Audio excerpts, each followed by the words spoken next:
सोमवार को फ्रांस का नंबर आया, फ्रांस के प्रधानमंत्री फ्रांसवा बायरू की सरकार चली गई। मंगलवार को नेपाल का नंबर आया, केपी शर्मा ओली की सरकार हट गई, उनको तो बच के भागना पड़ा। 3 दिन में 3 सरकारें गिर गई हैं boss.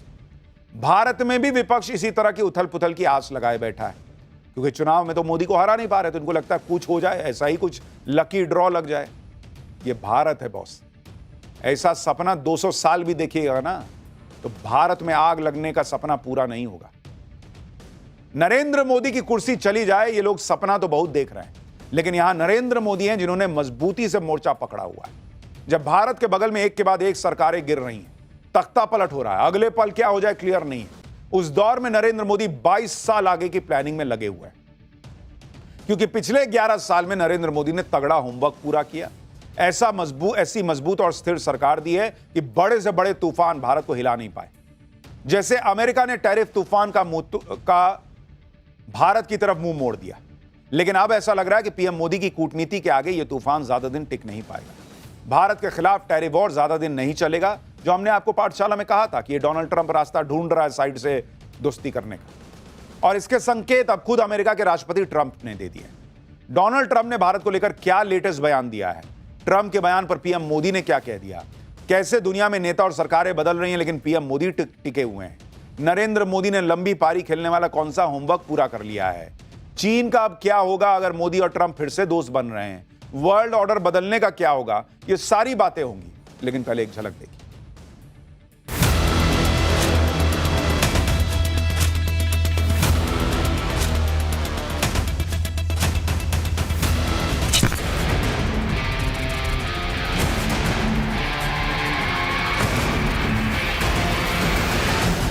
India and the United States have a special relationship.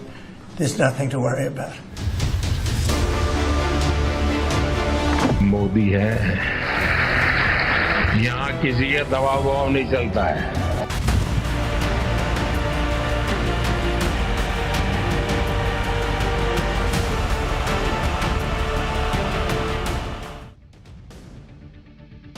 दुनिया में मची उथल पुथल के बीच आप नरेंद्र मोदी को उस बैट्समैन की तरह समझ सकते हैं जिसके सामने विकेट पर विकेट गिर रहे हैं, और दूसरे एंड से नरेंद्र मोदी पिच पर न सिर्फ टिके हुए हैं बल्कि चौके छक्के मार रहे हैं। आपको एक आंकड़ा दिखाता हूं जिससे आपको यह समझ आएगा कि जिस चीज के लिए दुनिया तरस रही है, भारत में नरेंद्र मोदी ने उसे कैसे कायम रखा हुआ है, और वो चीज है राजनीतिक नेतृत्व की स्थिरता। नरेंद्र मोदी 2014 में प्रधानमंत्री बने। अगर आप तब से देखें तो ज्यादातर देशों में सरकार और नेता दोनों बदल गए, लेकिन भारत में मोदी का चेहरा और मोदी की सरकार टिकी हुई है। जैसे साल 2014 से नेपाल में 8 बार पीएम बदल गए, 11 साल में पाकिस्तान में 4 पीएम बदल चुके हैं, यूनाइटेड किंगडम में 11 साल में 5 पीएम बदल चुके हैं, श्रीलंका में 4 राष्ट्रपति बदल गए, जापान में 5 साल में 4 नए प्रधानमंत्री आ गए, अमेरिका में 3 राष्ट्रपति बदल गए।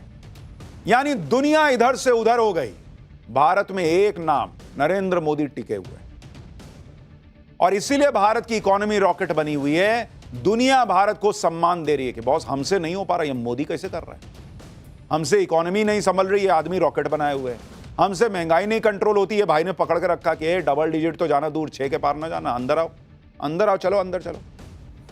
यूके में तो इतनी राजनीतिक अस्थिरता हो गई कि वहां पर एक साल में 3 प्रधानमंत्री बदल गए। इसी तरह से फ्रांस को एक साल में 4था पीएम मिला है। अभी तो आपको कुछ ही देशों का हाल बताया। कोविड के बाद तो दुनिया में सरकारों के तेजी से बदलने की लहर चल रही थी, इसलिए नेपाल में भी मोदी मोदी हो रहा है बॉस, कि नेपाल में अगर मोदी जैसा नेता होता तो स्थिरता होती, करप्शन ना होता, और ये नेपो किड जो यहां कुछ नहीं कर पा रहे वहां भी ना कर पाते। इधर भारत में इंडी गठबंधन यही सपने पाले बैठा है कि किस तरह किसी भी कीमत पर नरेंद्र मोदी कुर्सी से हट जाए। सुनिए कांग्रेस के नेता आज भी क्या कह रहे हैं।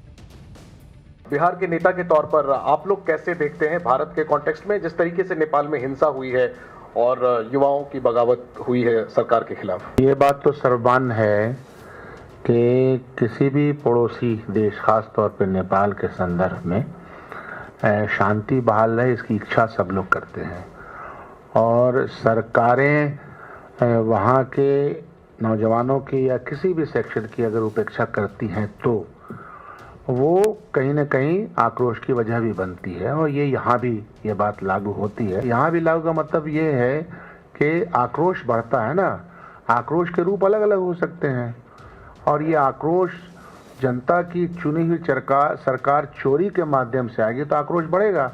आक्रोश का आयाम अलग अलग हो सकता है। ये लोग अलग ही सपना देख रहे हैं कि जनता यहां भारत में ऐसा कर देगी।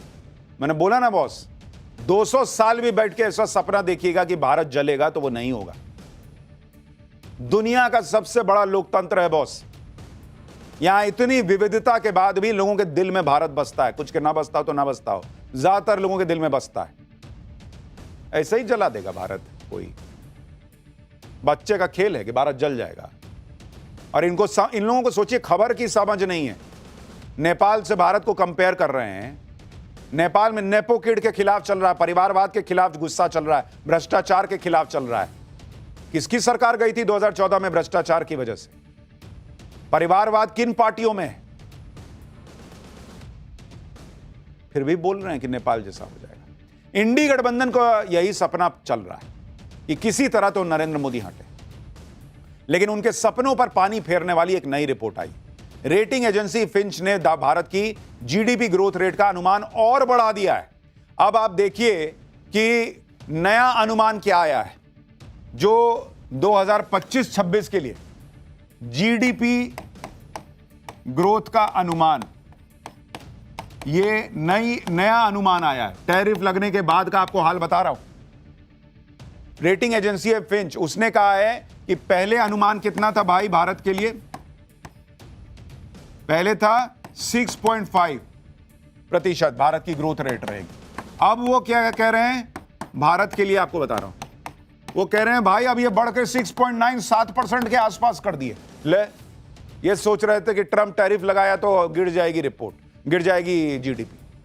फिच की रिपोर्ट के अनुसार भारत की अर्थव्यवस्था दुनिया की सबसे तेज गति से बढ़ने वाली अर्थव्यवस्थाओं में बनी रहेगी। फिच पहली ऐसी ग्लोबल एजेंसी है जिसने भारत के जीडीपी ग्रोथ रेट के अनुमान को और बढ़ा दिया है। इससे पहले टैरिफ और दूसरी वजहों से बाकी रेटिंग एजेंसी ने ग्रोथ रेट को कम आंका था। रेटिंग एजेंसी ने माना कि भारत की घरेलू मांग की उसकी ताकत, उसकी बहुत बड़ी ताकत है।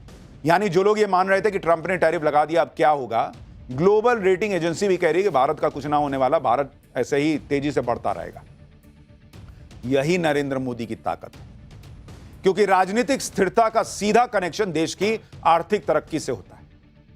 देश ने नहीं देखा है 90s में क्या होता था, खिचड़ी सरकार चल रही है, सरकार बचाने के लिए किसी तरीके से ये ना करो वो ना करो हिसाब चल रहा है। या यूपीए के जमाने में क्या होता था? दुनिया के जिन देशों में उथल पुथल मची है उसके पीछे कारण इकोनॉमिक डाउनफॉल भी है, जबकि नरेंद्र मोदी ने भारत की इकोनॉमी की रफ्तार को टॉप स्पीड में बना रखा है। इसलिए इंडी गठबंधन के अरमानों पर हर बार पानी फिर जाता है। आप सुनिए कैसे श्रीलंका से लेकर बांग्लादेश से लेकर नेपाल तक हर बवाल पर इंडी गठबंधन के मन में लड्डू फूटता है। या अब तो मोदी गए, होता कुछ नहीं। देखिए एक बार, मैं ईश्वर से प्रार्थना करता हूं कि ये जो बांग्लादेश में हुआ है उससे हमारे देश के जो सत्ताधारी है कुछ सबक ले। देखिए, लंका की जो परिस्थिति है तो बहुत ही चिंताजनक है। हिंदुस्तान उस राह पर है, उस मोड़ पर है, हमको अभी संभालना होगा। इनकी खुद की पार्टी इनसे संभल नहीं रही, ये चिंता जता रहे हैं कि भारत को संभालना होगा। इनकी खुद की पार्टी की हालत इतनी खराब है कि टूट गई, बिखर गई, सीटें आ नहीं रही हैं। ये चिंता कर रहे हैं कि भारत को कैसे संभालना। अरे पार्टी संभालो पहले अपना। दुनिया में कहीं भी बवाल हो, इंडी गठबंधन उसमें अपना फायदा देखने लग जाता है। जैसे ट्रंप ने भारत के खिलाफ टैरिफ वॉर छेड़ा तो इंडी गठबंधन पूरी ताकत के साथ नरेंद्र मोदी के पीछे पड़ गया। ट्रंप के टैरिफ वाले तूफान को देखकर जो लोग ये माहौल बना रहे थे कि अब तो नरेंद्र मोदी का गेम ओवर हो गया, वो आज की तारीख में सन्नाटे में, क्योंकि भारत से भिड़ते ट्रंप ने अब बैक गियर लगा दिया। और हमने आपको पाठशाला में बताया था कि नरेंद्र मोदी जो ये ग्लोबल ऑर्डर बदल रहे हैं, डट गए हैं कि ना नहीं हटूंगा, पीछे तो नहीं हटूंगा। चाइना से दोस्ती, रशिया से दोस्ती, इसका इंपैक्ट दिख रहा है। ट्रंप दबाव में है, ये भाई देखिएगा धीरे से रास्ता ढूंढ रहा है पलटी मारने का, और अब वो हो रहा है। कूटनीति के दिग्गज भी हैरान है बॉस कि नरेंद्र मोदी ने क्या करके दिखा दिया। 50% टैरिफ ठोकने वाले ट्रंप अब 100% भरोसा जता रहे हैं कि भारत के साथ सब बढ़िया चल रहा है भाई। ट्रंप भारत और पीएम मोदी को लेकर ऐसी पॉजिटिव बातें कर रहे हैं जैसे दोनों देशों के बीच कुछ तनाव ही ना हो, कुछ हुआ ही ना हो। भारत को लेकर डोनाल्ड ट्रंप ने जो लेटेस्ट बयान दिया है उससे कई लोग चौंक गए। सोशल मीडिया पोस्ट में डोनाल्ड ट्रंप ने भारत के साथ जल्द ट्रेड डील होने की बात कही थी। ट्रंप ने खुद लिखा कि उन्हें यह घोषणा करते हुए खुशी हो रही है कि भारत और अमेरिका दोनों देशों के व्यापार बाधाओं को दूर करने के लिए बातचीत जारी रखे हुए हैं। ट्रंप ने आगे कहा कि वो आने वाले हफ्तों में अपने बहुत अच्छे दोस्त प्रधानमंत्री मोदी के साथ बात करने के लिए उत्सुक हैं। ट्रंप ने कहा कि उन्हें यकीन है कि हमारे दोनों महान देशों के लिए एक सफल निष्कर्ष पर पहुंचने में कोई कठिनाई नहीं होगी। पिछले 4 दिन में यह डोनाल्ड ट्रंप का भारत और पीएम मोदी को लेकर दूसरा बड़ा और पॉजिटिव बयान है। पिछले 4 दिन में ट्रंप 2 बार पीएम मोदी का नाम ले चुके हैं, बहुत अच्छा दोस्त बता चुके हैं, भारत को लेकर पॉजिटिव बातें कर रहे हैं। मैंने सीज फायर कराया, मैं ये कर दूंगा, वो कर दूंगा। अब भाई ने यह सब छोड़ दिया। भारत को लेकर डोनाल्ड ट्रंप ने अपने बयान में जो कहा उसमें 2 बड़ी बातें। पहली बात, डोनाल्ड ट्रंप ने खुद यह बता दी बात कि भारत और अमेरिका के बीच ट्रेड डील पर पॉजिटिव बात चल रही है, यानी भारत से यह टैरिफ वॉर लंबा नहीं चलने वाला, जो हमने आपको पहले ही कहा था। पहले रूस के चक्कर में ट्रंप ने भारत से ट्रेड डील की बातचीत को रोक दिया था। ट्रेड डील के लिए भारत जाने वाली अमेरिकी टीम का दौरा भी कैंसिल कर दिया था। दूसरी बात, डोनाल्ड ट्रंप ने पीएम मोदी के लिए अ वेरी गुड फ्रेंड जैसे शब्दों का इस्तेमाल किया। पीएम मोदी से बातचीत करने की भी इच्छा जताई, यानी भाई को समझ में आ गया कि मैं कभी भी फोन उठाऊंगा, लगा दूंगा, और नरेंद्र मोदी उठाते हैं नहीं, बात करते हैं नहीं, दुनिया में छप जाता है, बदनामी होती है। तो पहले ही भाई ने ट्वीट में लिख दिया कि मुझे उम्मीद है कि मोदी से बात होगी। तो नरेंद्र मोदी ने भी कहा कि हाँ लाओ दिखाओ क्या लिखा है। अच्छा, तो उन्होंने भी पॉजिटिव जवाब लिख दिया नरेंद्र मोदी ने। भारत और अमेरिका घनिष्ठ दोस्त और स्वाभाविक पार्टनर हैं, ये पीएम मोदी ने लिखा। पीएम मोदी ने कहा कि उन्हें विश्वास है कि हमारी ट्रेड डील की बातचीत भारत अमेरिका साझेदारी की असीमित संभावनाओं को उजागर करने का रास्ता तैयार करेगी। हमारी टीमें इन चर्चाओं को जल्द से जल्द पूरा करने के लिए काम कर रही हैं। पीएम मोदी ने कहा कि वो भी राष्ट्रपति ट्रंप से बात करने के लिए उत्सुक हैं। पीएम ने कहा कि हम अपने दोनों लोगों के लिए एक उज्जवल, दोनों देशों के लोगों के लिए एक उज्जवल, अधिक समृद्ध भविष्य सुरक्षित करने के लिए मिलकर काम करेंगे।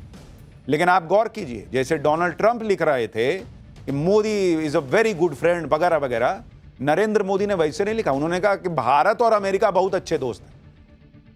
उन्होंने ये नहीं लिखा कि मैं और ट्रंप बहुत अच्छे दोस्त हैं, अरे यार तुमने ऐसा कर दिया। नहीं भाई, भारत अमेरिका अच्छे दोस्त हैं और मैं भी तुमसे बात करना चाहता हूं। यानी ट्रंप को लाइन पर लाने के बाद धीरे धीरे अब बातचीत की दिशा बदल रही, और अभी फुल्ली आप कह दें कि हो गया सब, ऐसा नहीं है। अभी मामला आगे बढ़ रहा है धीरे धीरे। इधर मोदी ट्रंप की बातचीत शुरू हो गई, उधर पीएम मोदी चीन के राष्ट्रपति शी जिनपिंग से भी डील कर रहे हैं। इसलिए लोगों के मन में सवाल तो जरूर आ रहा होगा कि भाई 10 दिन पहले तो पीएम मोदी चीन के राष्ट्रपति शी जिनपिंग से मिल रहे थे, अब ट्रंप से डील कर रहे हैं। कहीं ऐसा ना हो कि भारत दोनों तरफ से फंस जाए।